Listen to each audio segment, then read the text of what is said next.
Hey, this is Marcus on Discipleship. Discipleship, godly mandate. Matthew chapter 28, verses 18 to 20.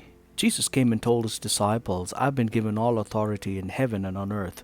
Therefore go and make disciples of all the nations, baptizing them in the name of the Father, and the Son, and the Holy Spirit.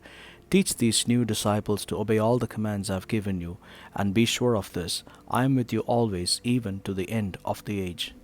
Jesus, after the resurrection, met the disciples and commanded them to go and make disciples. This is called the Great Commission. The disciples of Jesus were trainees along with Jesus for almost 3 years, and they did not do anything much on their own. They watched closely what Jesus said and did.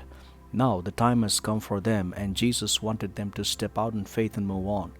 Jesus declared to them that he was given all authority in heaven and on earth. What did Jesus mean by it? He gave up his authority with God and did not consider equality with him. He made a choice to become nothing. He lived a simple life like any of the other people and went through all human difficulties. Eventually, he paid the price on the cross and reconciled people to God. God's power of resurrection restored Jesus back to the Father. He won over death and hell. Now Jesus has the authority, and he was willing to pass it on to the disciples. The Great Commission comes with the promise that Jesus will be with them to the end of the age. That would naturally mean that the disciples will have authority of Jesus. The power that comes with the authority is the power of resurrection. Before going and making disciples of all nations, these men had to become disciples first, and it took at least 3 years for them.